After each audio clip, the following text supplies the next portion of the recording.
Howdy folks, it's Meandering Mike in the Man Cave of Madness. We are taking a look at Battle for Germany. This is a Strategy and Tactics magazine here at number 50, the big 50. So I had done a hex encounter memory video on this one here, and now we're getting to our how to play and playthrough of this. So we'll start with a quick look at the rules and probably do the first turn, and then subsequent videos will dig straight in.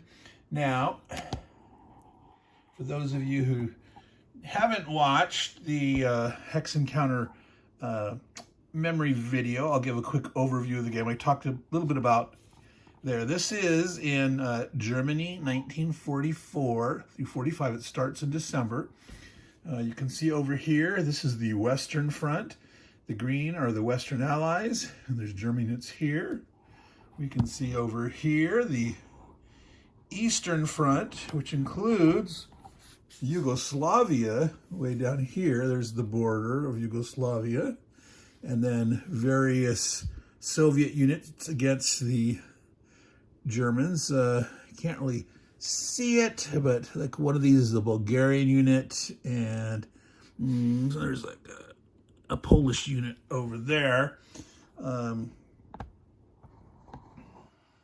And I have to tilt down here. All right, we have the Italian front. There's the Italian boot. And that's Allied forces trying to slog their way up there. All right, so this is normally a two-player game. It is what you'd call a competitive cooperative game, in that you are playing, I'm going to zoom out here so we can see the whole frontage here. One player plays the Western Allies. One player plays the Soviets. They're fighting against the Germans, but the player that plays the Western Ally is playing the East Germans fighting against the Soviets. And the player that plays the Soviets plays these West Front Germans. Now remember, there is no West and East Germany yet. This is after World War II that Germany gets partitioned and becomes East and West Germans. But we're talking about the Germans on the Eastern Front, Germans on the Western Front.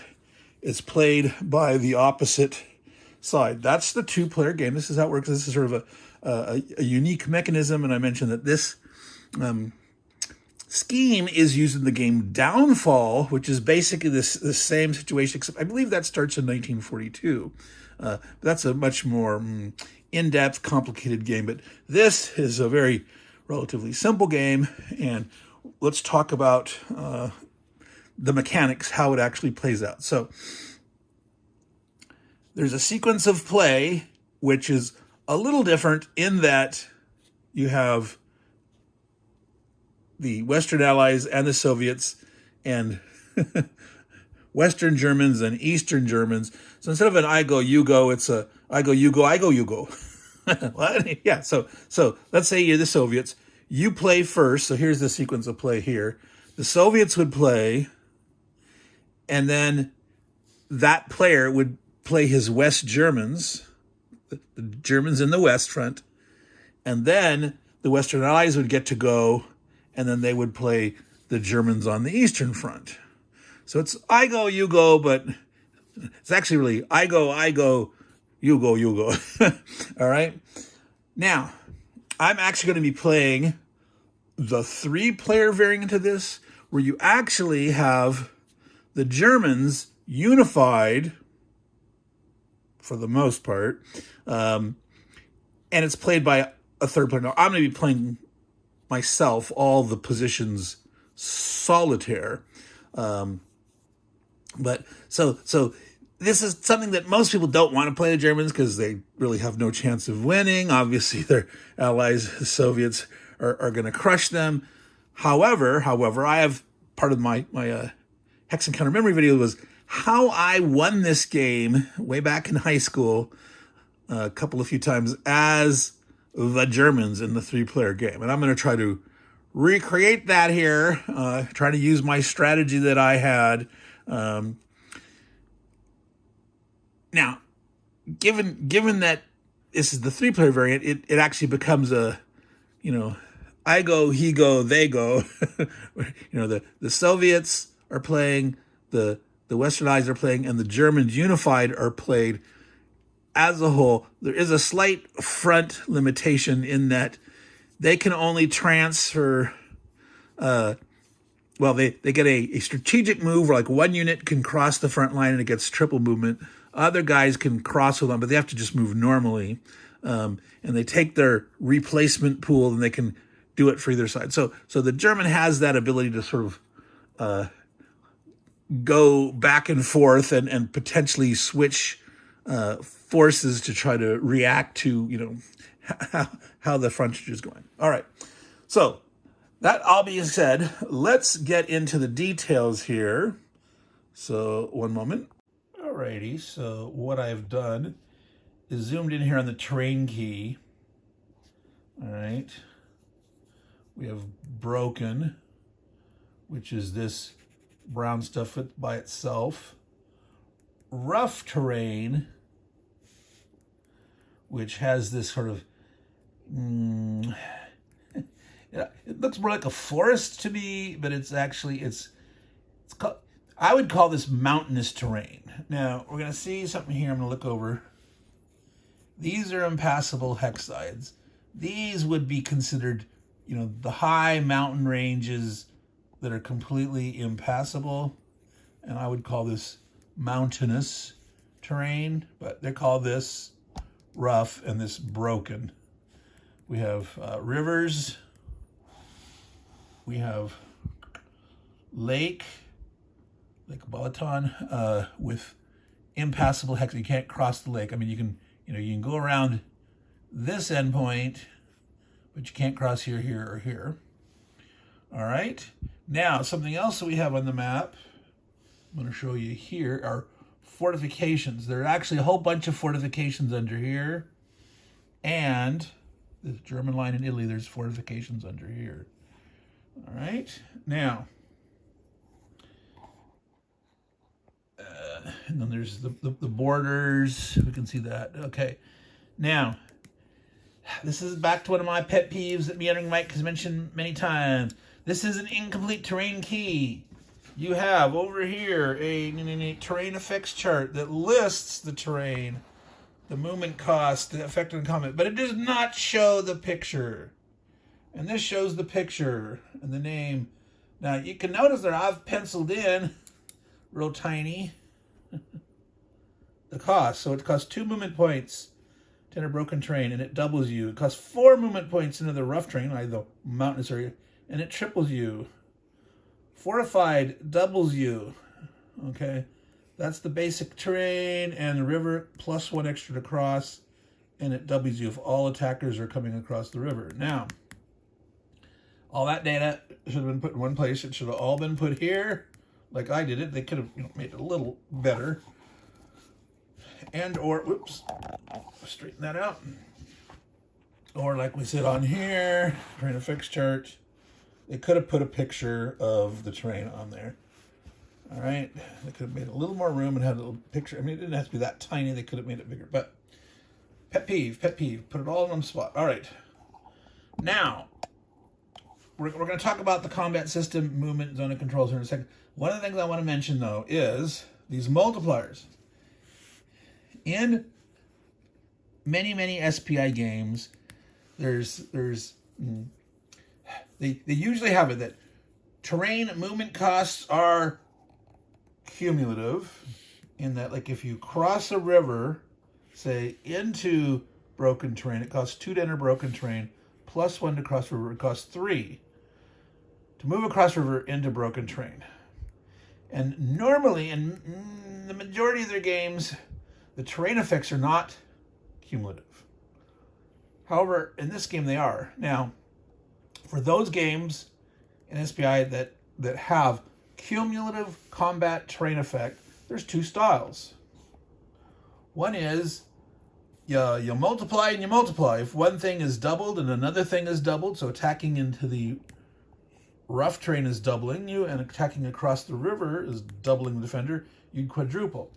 This game is not that way. This game uses the cumulative but muted, I'm going to say. You add the two effects, two doubling is quadruple, and subtract one. So you triple. If you have a doubling and a doubling, you triple. Okay? If you have this terrain with the fort, okay, you double, adding two, you double, you adding two, it's tripled. Technically, if you were attacking broken terrain with the fort, cross river, you'd add 2 and 2, and 2 is 6 minus 1 is 5 is quintupled. Okay? In the full meal deal plan, you'd go double, double, double, which would be octupled. 2 times 2 times 2 is times 8. Yeah, into that, you add them up and subtract 1. So 2 doublings is a tripled. A quadruple plus a double is 3 plus 2 minus 1 would be quadrupled. So down here in Italy, here, and here, there is mountainous rough. In these three guys with forts and rough terrain. So these are quadrupled. This one spot here is just a fort in the clear. So that's only doubled. But these guys here are quadrupled. All right. So that's a quick word about that. Let me zoom back out here to look at the whole big picture. So we'll talk about movement and all that. All right. We can zoom in a little more here. Zones of control. As usual, the 6 surrounding hexes, zones of control, do not extend across, impassable. So not across these, nor across the lake hex sides, okay? And the water out here, they also have some impassable water. Okay, there's a hex over here that's debatable. I'm not sure if there's a rata, but personally I think that should be, there's no white clear correcting here. There's the coastal border, and I say that should be impassable. But I have a friend that he always wanted to try to like maneuver around that way. But you can decide that yourself. I can look up the errata, or if there was a clarification, or you can house rule it. Now, when you move next to unit, you enter their zone of control, you must stop. Okay, as in most SPI games, that's the way it works. Enter zone of control, you stop. There's no extra movement cost to enter a zone of control. There's no extra movement cost to leave a zone of control. However, you may not enter and leave the same turn. You enter and you stop, and then if you start in a zone of control, you could leave the zone and then re-enter somewhere else. But you may never move zone to zone. You can never penetrate through a zone. So, for example, this guy here cannot move here because these guys have zone of controls here. You could not move there. Now, you can advance. You can advance as a combat result. If you can advance after combat, you can go zone to zone. Okay? Now, so there's two things I want to clarify in retreating. Okay, you must retreat to an empty space or one that was not, there's a stacking limit of 2 in this game, okay? So if, for example, these guys here cause this guy to retreat, he can't retreat to here because there's a zone. Doesn't matter about the friendly. This guy's surrounded. If they hit this guy, he's going to die because he's surrounded. If you're not surrounded by zones, you cannot overstack. And if that's the only place to go, the excess would be eliminated. So you must try to retreat to where you can fit into the stacking. All right? Now, there are some, let's see here, if we zoom in over here. Let's see, look at there. There are some Russian units, big 8 attack, 20 defense, 3 movement. These are called fronts. They may not stack together. Okay? You can have a front and one other unit, but you cannot have two fronts together in the same spot. All right? And let me zoom back out and look at the general picture here. Now, I mentioned about advancing after combat, and you can do that regardless of the presence of zones of control. That's so the one way you can penetrate advancing after combat. Now, okay, here, let me find what I was looking. Okay, I wanted to catch the exact wording of this. In many SPI games, victorious units may advance after combat, and that's whether the defender or the attacker. If the enemy retreats, if say they attacked you and you beat them and they retreated, your defender could advance. Or if attacker attacking and the defender retreats, attacker advance. This game you cannot do that. Only on attack. Only on attack. And it's not. You've got to read through the rules to get down to the. So section 6.7 is the advance after combat. And the first one, 6.71, says, should a hex be vacated as a result of combat, one surviving victorious unit may advance in the vacated hex. Now that sounds like that first case I was talking about. Well, there was a combat and the victorious unit can advance. Well, 6.72 says, for a unit to advance after combat, it must have actually been involved in the attack against the vacated hex in question. That means two things. If you've got units next to a hexagon that was attacked but didn't participate, one of those cannot advance. But also, because the way it said it is attacking, only an attacking unit can advance. So there's no advance after a successful defense, unlike other games. All right, now, one of the very important things about this is all combat is optional. Unlike, say, the Napoleonic games, where you have to attack adjacent units, you got to attack all the units you're next to, you got to account for that. Nope. In this game, you can decide if you want to attack or not. And in a given hex for attackers, you could have some units attack and not others. So there's 2 units per hex. So you have, for example, here and here, there's 2 units here, 2 units here. Let's say you're attacking this guy. You could have 1 from here attack and 1 from here, or 2 and 1, or 2 and 1, or all 4. Okay, you can do that. So and this guy, this guy, and one of these could attack here, and then the next attack could be the other guy from here, and 2 here could attack there, for example. All right, you can decide. Okay, on defense, you cannot select out part. You have to attack the whole stack. All right. So if these guys are going to attack here, you can't just attack the top guy. You have to attack the whole defensive stack. All right. So that's the gist of the rules. It's sort of I go, you go, depending if you're playing the 2-player, 4-sided, sort of I go, you go, you go. 3-player, it's going to be I go, you go, he go, because you're going to have 3 players. You have to stop if you enter a zone of control. You may attack. You don't have to do any attacks. You can leave zone of controls. You can't move zone to zone. You can advance zone to zone, but you can't retreat through any zones regardless. There is no supply in this game, so you don't have to worry about supply lines or anything like that. If you get surrounded, you can still attack when you're surrounded. You're not halved. There's nothing like that, except, if you have to retreat and you don't have anywhere to go, you're going to die. Now, there is something in this game that's reminiscent of sort of protecting your rear gears, protecting your supply, and that is you can exit from the map.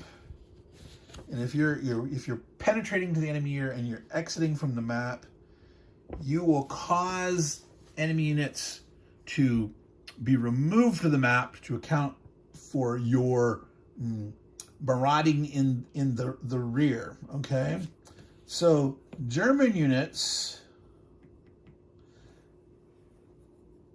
between here and here, they can exit. If they can penetrate through here, and so kind of like, the Battle of the Bulge, the Ardennes offense, if they, force their way through and get units off, basically the Allies would have to remove units. On the Soviet front, it's the whole extent from here down here to the Yugoslavian border. I have to move that so you can see that. Okay, so from here to here, anywhere here, if the Germans on the Eastern Front can penetrate through and exit, the Russians would have to ignore the Yugoslav front. And and this would never ever happen here. It is possible between here and here to exit off down the boot, and the Allies would have to, you'd have to mismanage this so bad for the Germans to actually be able to push down and exit anything. That's just not going to happen. All right. So I believe that's all the rules. All right. Other than, how do you win? Victory conditions. Okay. There are cities on this map. I'm going to zoom in. Boop, boop, boop, boop, boop. Come on. Munich, 2. Innsbruck, 1. Nuremberg, etc. Leipzig, Dresden, the Ruhr area, 2. Frankfurt, 2. Berlin's worth 10. All right? So that's the big prize. Now, the way they have this, the Germans can't just squat. They have to defend around it. The Allies, or the Soviets trying to push and take, that's worth 10. Germans can't just squat inside of it, but they defend around it. Whoever has, in the 3-player game, whoever has the most points at the end is going to win. You go up through 10 turns. And however, it has a separate case where it specifically says, if Berlin is never taken. In the 2-player game, I believe, is it a tie? I'm not sure, but in the 3-player game, if either side of the Soviets or the Allies never take Berlin, the Germans will win, regardless of the point total. Yeah. Now, there are a couple of cities on the Eastern Front: Vienna, Prague, and there's 3 of them actually, Warsaw. When these are taken, the Soviets must garrison them with the front unit, the 823. They must leave it there. That's a requirement. If they didn't take it with one of those guys, they must move one in by the end of next turn, and they must leave it there. So that's gonna take up some of their firepower, moving farther and farther ahead. So you could sort of delay taking them as the Germans, as the Soviets against the Germans, but that doesn't always, work out that way. Trying to game that. But one of the advantages of those garrisons is, I believe, they ignore a normal retreat. Yes. So you'd have to kill them with an elimination or an exchange. And so they can ignore a retreat. So once they take those, I don't think Berlin's can. Now, normally the game ends when Berlin's taken. There are options where you can keep fighting. So there's like a longer campaign that once the Germans fall, the Western Allies and the Soviets can start fighting over things. All right? We're not doing that option. All right. So that's the victory conditions. The Germans trying to hold out. So I am going to start the playing, but I'm not gonna talk through at this point the strategy and the movements. I'm just gonna do the turns and show you the results. Now, this 3-player scenario, the order is the Soviets then the Germans, then the Western Allies. Okay, and there's a in this 3-player, you're using the historical setup, which I have here, which I should zoom out so you can see more of that. All right, and on the Western Front, the Germans have to attack twice. All right, that's simulating that winter offensive, the Ardennes offensive, Battle of the Bulge. Let's see what it said about that. Yeah, special rule, they must make at least 2 attacks on Western Allied units. After that first game turn, the West German units, and then in the 3-player, any Germans can function normally. All right. So, okay, one thing we didn't mention was replacements. We tangentially mentioned it. So each game turn, there's a certain number of replacements. Let's see here if we go forward, and you can look at that there. All right. So the Western Allies get 2 per turn through turn 10. You don't get anything on turn 1. The East Germans get 1 per turn.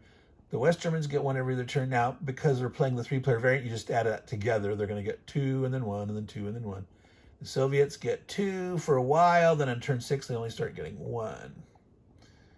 Okay, now, the Western Allies, when they take a replacement, they can choose any kind in the dead pile. Okay, whether it's the infantry, the mechanized infantry, or the armor, they can choose. Okay. The Germans have to take the weakest attack strength.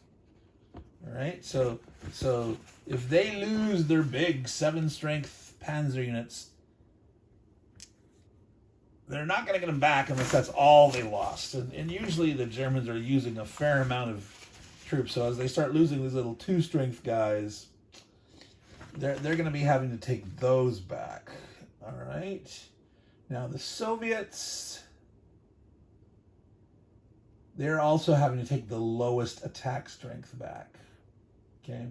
So it's only the Western Allies that can get a free choice of anything from the dead pool. However, the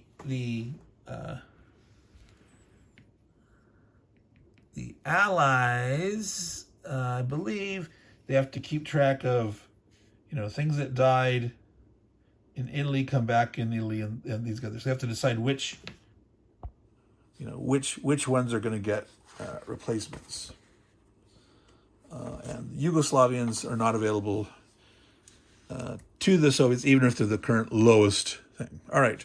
So there we go. We've talked about replacements, victory conditions, zones of control, non-mandatory combat, retreats, advances, no supply, all that great stuff. All right, let's get to it. Be back soon. And you know what? One of the things I didn't show you is the combat results table, right? We want to see that before we go on here. So let me show that to you. Now, unlike many SPI games, this is a very generous combat results table in that at 1-to-1 odds, you are going to win as the attacker unless you roll a 6. Attack or retreat. You have an exchange chance, defender retreats. So throwing your weight around at 1-to-1, 5-6 chance, you're going to push the guy out of the hex. 2-to-1, you have no chance of failure. Now, you're of a 1/3 chance of exchange, and it keeps a 1/3 chance of exchange all the way up except to 7-to-1. So 7-to-1, they're going to die, 1/6 chance of exchange. 1-to-1 had a 1/6 chance. So a 1-to-2, 2 chances to retreat the defender attack. So you can attack at 1-to-2 and have a chance of pushing them back. You're more likely to retreat. But then at 1-to-3 or less, that's a desperation move. Now, remember, you don't have to attack. So there's never a reason you'd want to attack at 1-to-4. Just makes no sense. Just makes no sense. Okay? That's a desperation move. A 1/3 chance of retreating them. You have a 2/3 chance of just dying outright. But you might try 1 to 2 attacks, especially these nasty fortifications in the broken and rough terrain. Once a fortification is captured, it's gone. If it's retaken, it doesn't have any effect. But 1 to 1 is pretty decent odds, pretty good chances of succeeding, but the blood starts, and 2 to 1 and up, you have 2. So it's going to be a lot of exchanges in this game. A lot of blood potentially. And so you got to be careful, you got to decide. Now, exchange is the defender is eliminated and the attacker must lose attack strength equal to the printed defense strength of the eliminated units. He has got to lose that amount or more. Okay, so you ignore the doubling, tripling, quadrupling, whatever. You use that to figure out your odds ratio, but once the exchange happens, the defender's eliminated and the attacker will lose based on the raw strength of the defense. Okay? So there it is, that combat results table. So this is going to affect the behavior of this game here. And also what it means is things like these fronts, these 823 Soviet units, they don't attack by themselves. Because if they attack some, small German unit and get an exchange, bam, they're having to lose this whole thing. And again, this, with an 8 attack strength, that's the highest units, and it's also the huge defense, but the highest attack they have, they're not going to get these back very quickly. They have to have, all the replacements replaced, and the weaky guys are going to come back. So you have to be really careful when you attack as the Soviets to make sure that you've got like your 7 to 1, which still has a 1/6 chance of exchange, or you've included some smaller guy that you're willing to lose. And again, there's only the Polish guy. Let's see, can't quite see that there. There's a cheapie here, but that's only 2 attack strength. So this guy attacking here, all right, 2 attack, 2 defense. Yeah, you could do an even exchange or something. But like say this guy came over to help this guy here. 2 plus 8, 10. This is a 3 defense, double here 6. They'd only have a 1 to 1, but if they got an exchange, he'd have to lose this big guy because they wouldn't have enough. So things get interesting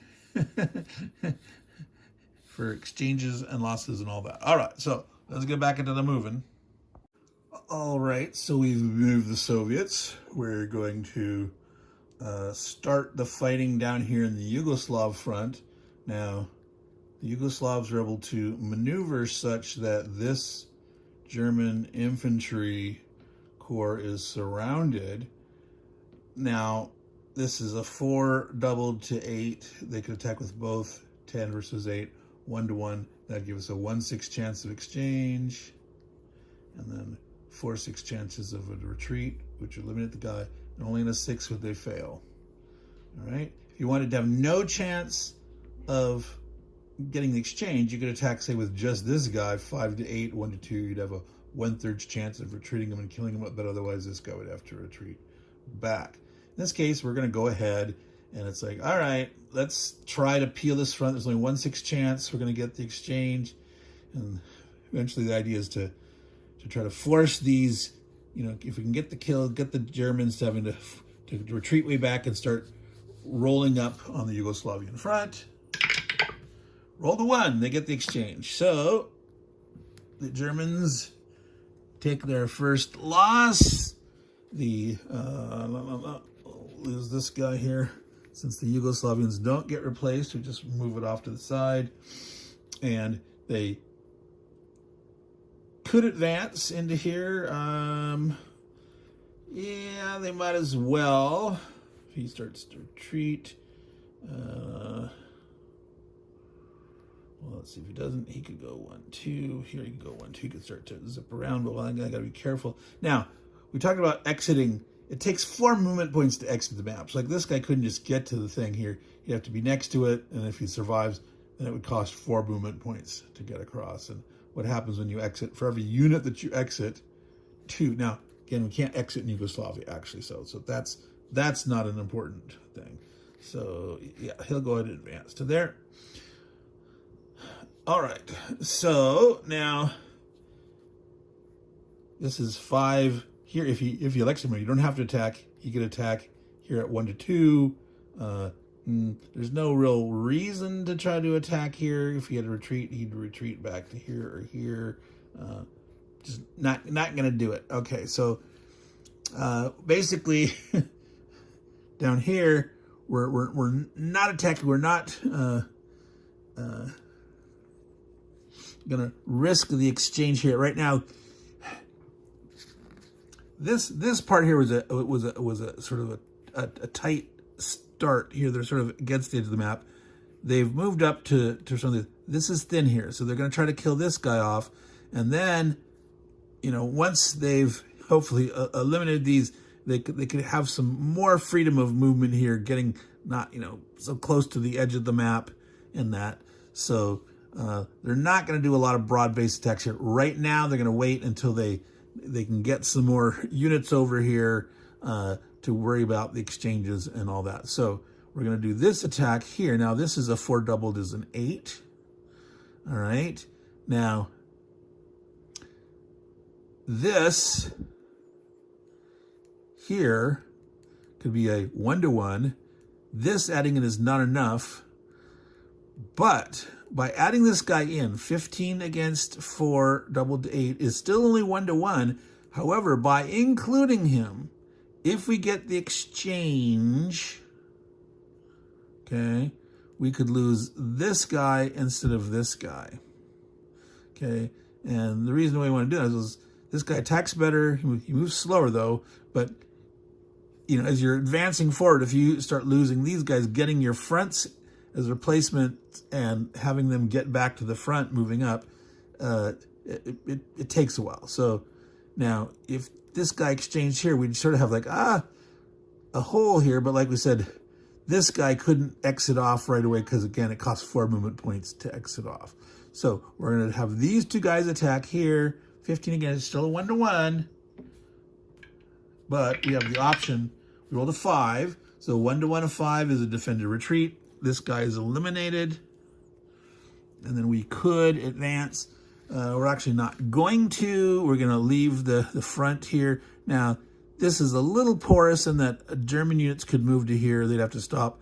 But the next turn, if the Russians didn't do something, you know, a German could move out this way. Probably not a good idea at this point to try to, you know, exit units of Germans unless there's like a total problem at the front and the Soviets are losing, you know, multiple units and there's a big gap. But just to let you know that this is a sort of a porous thing. It could stop, you know, one turn of they couldn't get all the way through because they'd have to stop in either zone. But they could enter these and then in a later turn they could get through if nothing's done about that. All right, now over here we are going to try to push here. This is a 2 defense doubled to 4. You got 12 with the 2 armored armies. These are fronts and armies for the Soviets. Okay, so 12 versus 4 is a 3-to-1. So a 3-to-1, they're not going to fail. A 1, they get the DE. 2 or 3, it's an exchange, which will be 6 for 2. It's a problem, but they're gonna be taking losses. And basically the thought is, you know, after that first turn, the Soviets for the first 4 turns, turns 2, 3, 4, 5, are going to get 2 per turn. If you're not, you can't save up replacements. So if you haven't lost 2 units, you're wasting replacements. So losing 2 guys isn't a problem. Well, you're getting 2 replacements a turn, but losing 3 or 4 more, that's a problem. Okay, so 3-to-1 odds here. They roll the 2. It is the exchange. So we already see that the Germans have lost 3 total units.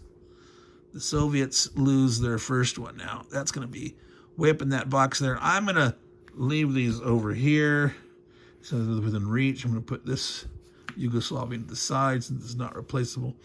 All right. And this guy will advance into that square. All right, square, space, hexagon. He's not going to attack. Now, here, this guy's surrounded. Okay. Now, this is a case where we're gonna attack at 7-1 to reduce the odds of getting the exchange. We're not going to worry about attacking across here or across this river here. Right now, these guys could all potentially attack. And we've got this unit here that could take the exchange, but we're minimizing that odds. So 21, 27, 30, 36, it's 12-1. All right. So at the 7-1 odds, only on a 6 is there an exchange. We rolled a 5. So they succeeded. All right. And we're going to push one of those infantry forward. All right. So they, again, like I said, trying to tidy up the line. They're not trying to push across this river yet. Next turn, they'll do that. Now over here, this is the problem. There is 9 strength here. If they attacked here with 14 points, it'd be 1-1. If they got the exchange, they'd have to lose both. Because 8's not enough to cover 9, 6 isn't, they'd have to lose both. So it'd be a 1-6 chance they'd have to lose 2 units. So not going to do that. However, they might want to just attack with, say, this guy, for example, at 1-2 to have a 1/3. Because if he retreats, he's going to come there, not a big deal. But before they do that, let's figure out the fate of this one here. Because if this succeeds in here and he advances here, then they've got a good solid line. If he goes to here and this does not work, they could potentially surround and attack this guy and have a chance to kill a front with a German counterattack. All right. So I'm going to do, I'm going to go way over here. I'm going to do a 1-2 attack here. So here's 9, here's 8. Here's another example. This is so 8. We're going to take the 1/3 chance of trying to see if this Soviet Union can push it. If he retreats, he can retreat to here. No big deal. The Germans, on their turn, they may want to push forward to try to pin him back. But if they get too far forward and this hole blows through here, these have farther. So maybe they don't go forward, and maybe maybe they fall back and tighten up their line here or something with an eye of falling back and eventually falling back to the Vistula or something. So 1-2 odds here. They rolled the 2. They succeeded. So these guys retreat to the outskirts of Königsberg and the Soviet front. That's unfortunately quite an arm's reach away there. All right. Remember, you don't have to attack. So we're not attacking along here. We're not sure if we were going to attack here, but let's see. This guy is, there is big defense in this broken terrain. It's 11, it's 2 big Panzer Corps. It's 11 strength double to 22. They have exactly 22. They could 1-1 that. If they get an exchange, they're going to have to lose 2 infantry dudes. But that would take out 2 critical German armor. And this is a great attacking guy with an 8 movement, and this guy's just an all-around good armor unit. And they've got all these low strength guys here. They'd almost may never get these back. So, wow, 1-1. I'm gonna risk it. I'm gonna attack 1-1 here with these guys. 22-22. Bump, bump, bump, bump, bump, bump on 1 exchange. 6. Instead, it's a retreat. All right. So they held out. This guy has to retreat to here. So he's there. These guys can spread out. He can retreat to different hexes. So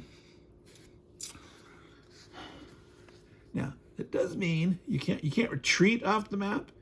Potentially the Germans could try to attack here. They could get a 1-2. They could move up and have a 1/3 chance, but we'll see. We'll see. All right. So this guy here, this is in the open. That's 8. Again, this would be 1-1 here. All right. They can't get, but if they did that, they would have to lose this guy in exchange. So that doesn't help. So what I think I'm going to do here is I'm actually going to attack here. 1-2, because most likely I'm going to retreat, but I'm going to retreat onto this guy. This would make this guy now 27.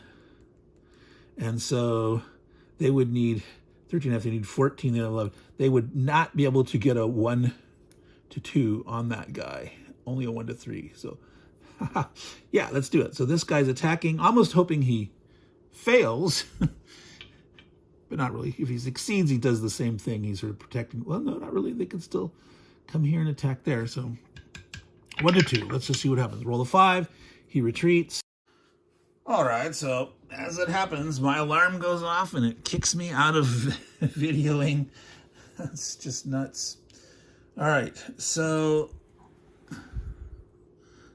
that attack there failed. This guy's here. So they had some attacks that failed. Now the question is, do we want to attack here? I'm going to say no, because advancing here. God. Yeah, that would be, well, no, they see they could gang up enough on that.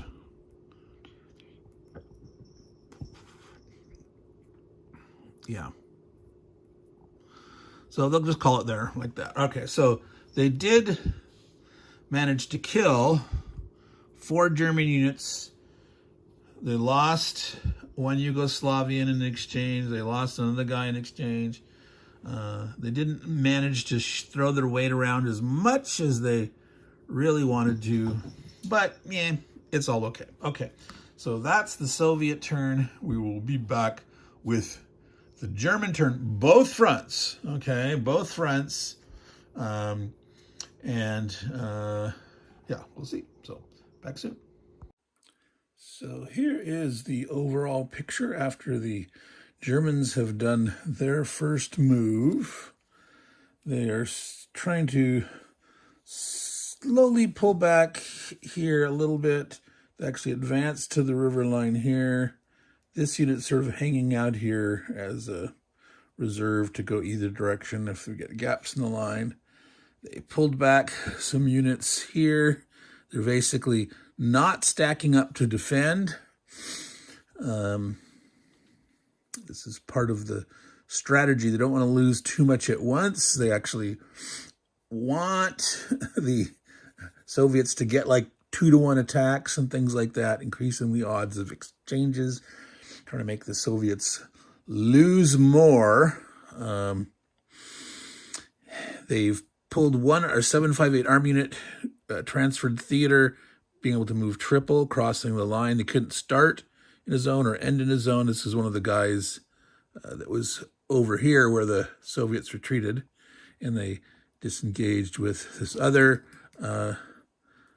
758 Panzer Corps here. They started moving back, that either they can transfer next turn or it can start moving across and maybe move some other one.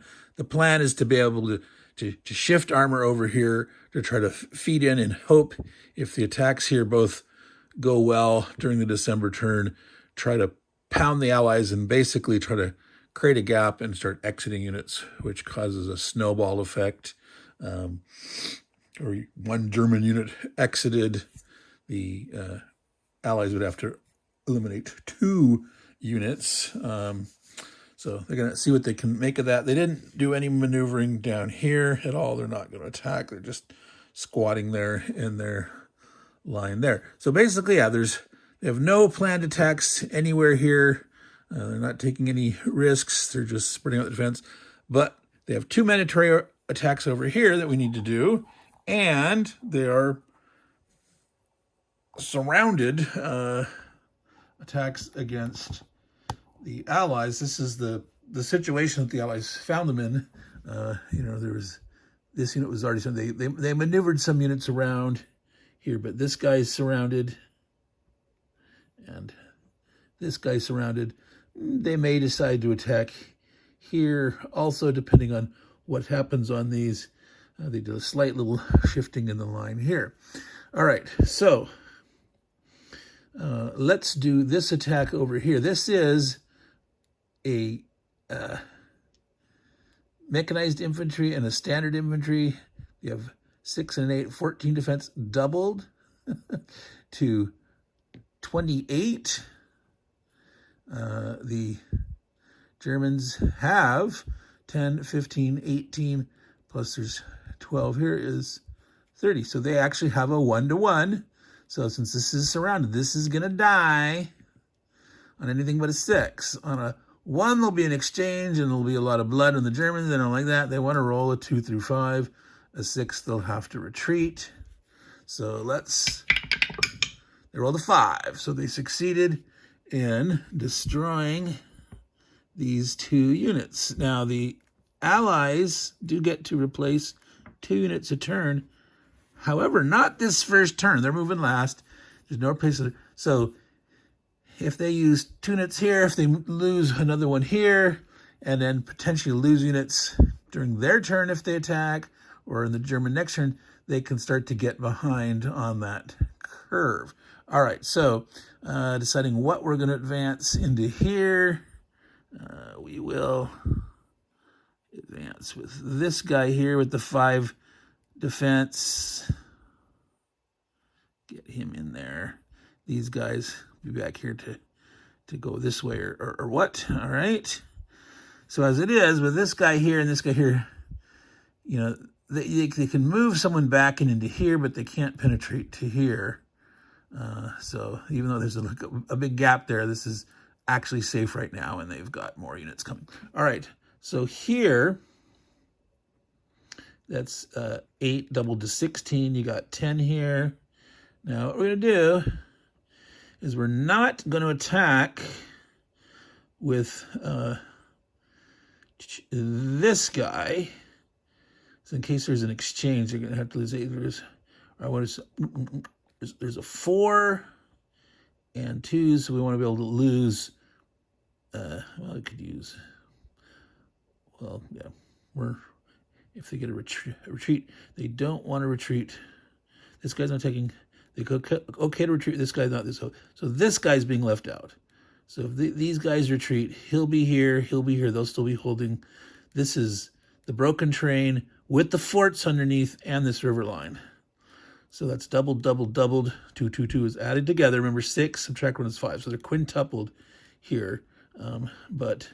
So 10, 12, 13, 14, 18. So it's enough. But by including all those guys except for him, we can decide to, if you have an exchange, to lose, 2 2-strength guys and a 4, or the 2 4-strength guys or whatnot. That gives us the best option. Well, actually, if we don't include him, and they retreat, he wouldn't retreat. They could hold that hex, but then they'd have to lose the 2 4s if they got the exchange. They're not going to roll a 6. They're confident. They're going to include them. All right. Just in case they roll a 1. But rolling. 5. Okay, so again, they rolled it up. Again, the 1-to-1. It's a very generous 1-to-1 in this game. The 5 is actually a defender retreat. So sorry for that. So that's a surrounded. He is gone. And they will move in. Well, that's 7. That's a 7, 14, 7. Yeah, they're going to move in this guy. He's a little fast. I'd like to keep him back to maneuver, but the fact that he's a 7, move the 1 guy in there with that nice 7 defense there, doubled to 14. All right, so Trying to keep them relatively organized here. So now, do they want to attack here? This is 16. They have exactly only 15. It would be a 1 to 2. So, nah, they do not want to retreat from there. Beep, beep. Well, actually, they could attack. No, that would be across the river then. No, not attacking. Well, he could, no, because then he could do that. Okay. Sorry, yeah. I can straighten that later. All right, so that was the Germans' turn. So you have the no attacking down the Italian front. They're not going to risk that. So it's time for the Western Allies to move. All right, so here we are on the West Front. The Western Allies are going to attack down here. They're kind of trying to bust this guy here. And this is that rough terrain, which I call mountainous, which is a triple with a fort in it. So a 3 plus a 2 is a 5, minus 1 is 4. So it's quadrupled, 24 strength points. We're going to attack at 1 to 2. We're going to attack with these 14 strength points here. 1 to 2. And none of these other guys are doing this way. If these guys retreat, this guy and this guy are holding the line. Okay, the Germans will not be able to advance. Okay, so let's go ahead and do that now. 1 to 2. That's a 1/3 chance. 1 or 2, they retreat the guy out of Bologna, and they'll permanently destroy that fort. They roll a 2. They succeed. So this guy retreats. We'll retreat to there.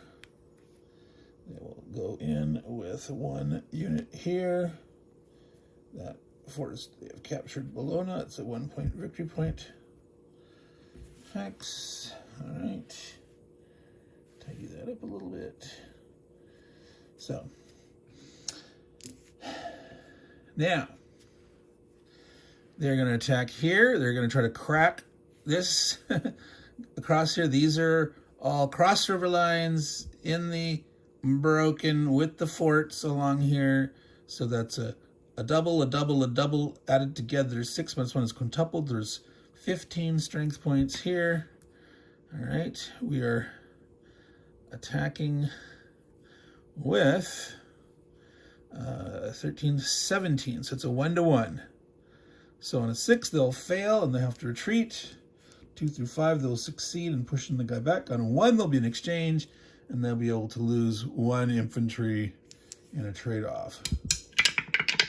They roll a 5. Roll a fair number of 5s on the 1 to 1s overall. So this guy retreats, and they will push ahead with the infantry. Now, that's the reason. The infantry has that good defense. Infantry goes and occupies, takes the ground. And the mechanized and armored guys can always advance later and do that. So, ba-dum-bum-bum. 10. Is this a fort? I think it is. No, it's not. Strasbourg does not have a fort in it. It can attack at 1 to 2. However, that would make them lose that. The guy could actually move forward. He couldn't surround them because he can always retreat to here. They can't get around there. So, but no, they don't want to lose that yet. They're not going to lose, potentially, lose that ground. All right. Let's see, where are we going to do? We're going to attack here. This is a 5 defense in a fort. It's in the clear terrain.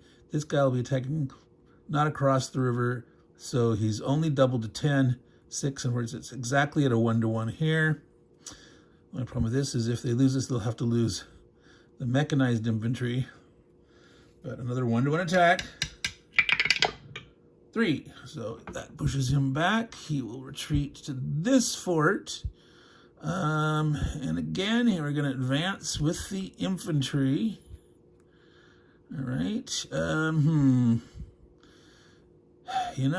They can get surrounded there. But if you don't advance, you haven't killed the fort.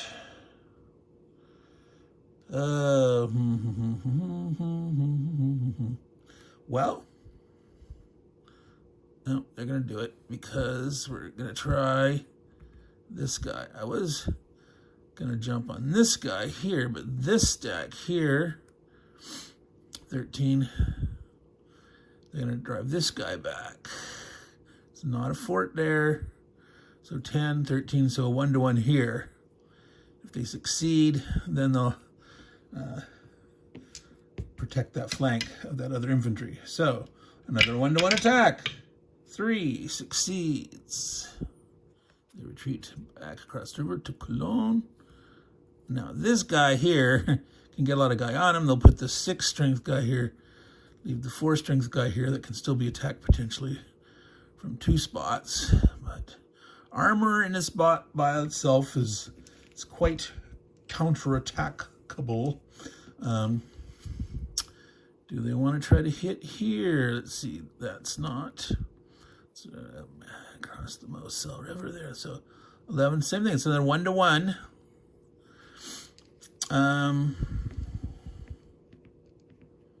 Yeah, they're going to do it.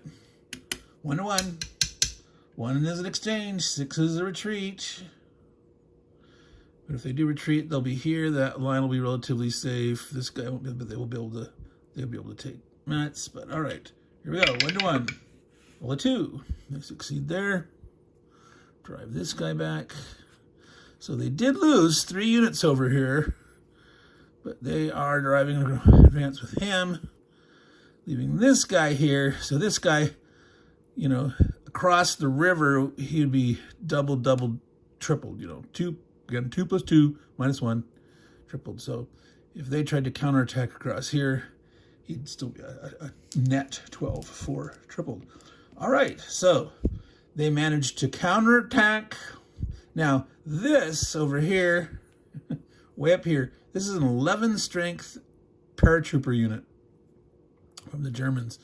Now, I don't think that the Germans actually had a whole paratrooper corps, so I'm not sure if what this represents as some sort of enhanced unit that I'm not sure the historicity of that, but right now it's in the broken and across the river, so it'd be tripled 33. So they could attack at 1-to-3. There's no way you want to take it 1-to-3 because only there's a 1/6 chance of getting a DR and there's a 2/6 chance of getting an AE. So that's a no-no. But later they can, if they can keep driving this way, eventually they can cut this guy off. So he might have to retreat, or you know, if they can get some more. So they did real well. They did a lot of pushing without getting any exchanges, just a lot of driving back. All right. So yeah, that was a successful Allied turn, I'd say, in terms of pushing here and here and along this, killing a few forts. Now, one thing that this game doesn't have is markers for the destroyed forts. So if, say, the Allies get pushed back out, you either have to remember or you have to put some other kind of marker on the forts that have been destroyed, because if the Germans move back in, it doesn't rebuild those forts automatically. All right, so this has been Turn 1. So this has been Meandering Mike doing my how to play and playthrough of Battle for Germany, designed by James Dunnigan, Strategy and Tactics Magazine, number 50. We are playing the 3-player variant, where I'm playing the unified Germans, both fronts, being able to transfer units and things like that, which we're trying to take advantage of here, preparing to do more here. Potentially we could bring units down this way even here. That could potentially make a big... there's not a lot of points down here, and the Allies, even if, you know, the Germans have to retreat out of these forts, they have the Po River, you know, they have this broken terrain, this slug. It's a real nightmare. So yeah, they probably don't need to, unless some bad exchanges happen here, and the Germans are just crumbling and disappearing totally. But anyway, so we did our how to play. A little bit meandering. It wasn't as organized as well as I hoped to, but it is what it is. and we've done the first turn. We will be continuing this. We will probably speed up. We did all the movements, but we talked about, where to attack or not, some of the calculation of the odds, but we'll sort of try to speed that up. It's a 10-turn game, and we'll try to go through them a little faster so that maybe we only have another one or two, well, at least probably two more how to play videos of this. Just catching the highlights and things like that. So, coming up soon on the channel, besides this, working on another hex encounter memory. I just recently did one on Conquistador. This Battle for Germany was from a hex encounter memory video. We did a Conquistador. If you like those hex encounter memories, make sure that you like and subscribed, and if you make a comment saying that yeah I enjoy these old SPI games and the memories involved and things like that. We're having more videos on my organizational stuff. I've got the one on the the Stairway of Shame. If you haven't watched that one, go and find that. My unique solution for storage. Yes, bookcases on the stairway, and other stuff coming. So remember, folks, take care of your games. This is my original one that I had way back in the 70s when I bought this in the University of Washington bookstore. My first strategy and tactics games that I bought, that Conquistador one, the Mentioning the Memories, that was the first one I got in subscription. But I can tell I've got little yellow highlighting here on the cities that require garrisoning. I've put, there's little marks on some of the fort spots, little circles in pencil. And now my original copy, 2 counters were missing that I had made to. I'm using the counters from a different set I had, so that you're not seeing here 2 homemade counters, but I have those counters still. So take care of your games, and they will take care of you. Ciao, y'all.